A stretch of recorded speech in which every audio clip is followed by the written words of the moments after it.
Alexei Litvinenko hadn't ordered the tea, but it arrived anyway, a clear, steaming mug at London's Millennium Hotel, delivered with an administrative smile. He was a former agent, now a dissident, and he was used to uneasiness clinging to him like a shadow. Still, he took a sip. Within hours, he was violently ill. Within weeks, he was dead. His story, however, was not unique. For Russian defectors abroad, especially those who'd angered powerful figures at home, mysterious deaths have become almost expected. Some were spectacular. Like Litvinenko, a man with enough radioactive polonium-210 in his system to kill a small army, while others arrived quietly, with the subtlety of a slipped sedative or a staged suicide. After Litvinenko, there was Alexander Litvinenko, a financier who exposed a $230 million Russian money laundering operation, then collapsed during his regular jog in Surrey.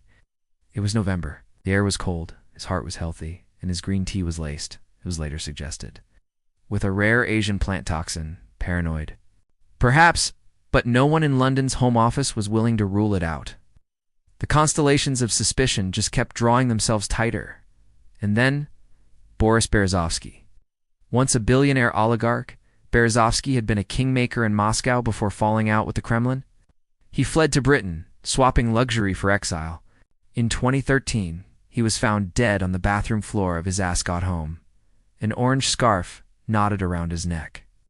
The coroner couldn't decide if it was suicide, homicide, or something far more complicated. Friends stated he'd seemed depressed. Enemies said he had reason to be terrified. The official cause: open verdict. In Russia, that translated as case closed. From high-profile dissidents to lesser-known defectors, the pattern was hard to ignore. There was Scott Young, a fixer with Russian ties, who also met an abrupt end falling 5 stories from his London flat. He paled on iron railings below. The verdict again: no third-party involvement. His friends disagreed. Britain began to resemble a chessboard scattered with toppled pawns and nervous knights, each with a shared past, marked by defection or inside knowledge that someone in Moscow might prefer, was kept quiet. Andrei Kozlov's name didn't appear much in the headlines, but his fate was similar. A central banker investigating billions laundered out of Russia, Kozlov warned too many people about what he saw. One evening, after leaving a football match in Moscow, gunmen were waiting. This hit, at least, was not mysterious. It was clinical, cause and effect, written in bullets. But for every open killing, another defector simply vanished, or their health failed inexplicably. Sergei Skripal, another former spy who'd traded Russia for Salisbury, began his Sunday afternoon by feeding ducks in the park with his adult daughter, Yulia. Hours later, they both collapsed, twitching and sweating, on a public bench. The poison this time, Novichok, a nerve agent first developed by the Soviet Union. The attack was loud, brazen, and left a chemical trace that could only point in one direction. Miraculously, both survived. More were not so lucky. Nikolai Glushkov, an associate of Berezovsky, found dead in his London home. The cause: compression to the neck. There was no sign of forced entry, and the investigation ground slowly to a near halt. Patterns formed. Men whose fortunes crossed Russian state business, who spoke too freely to journalists who threatened to testify in foreign courts. All of them ended up in body bags or hospital wards, with autopsy reports that read like crossword puzzles missing half the clues. Western governments rattled their sabers, expelled diplomats, and called for justice.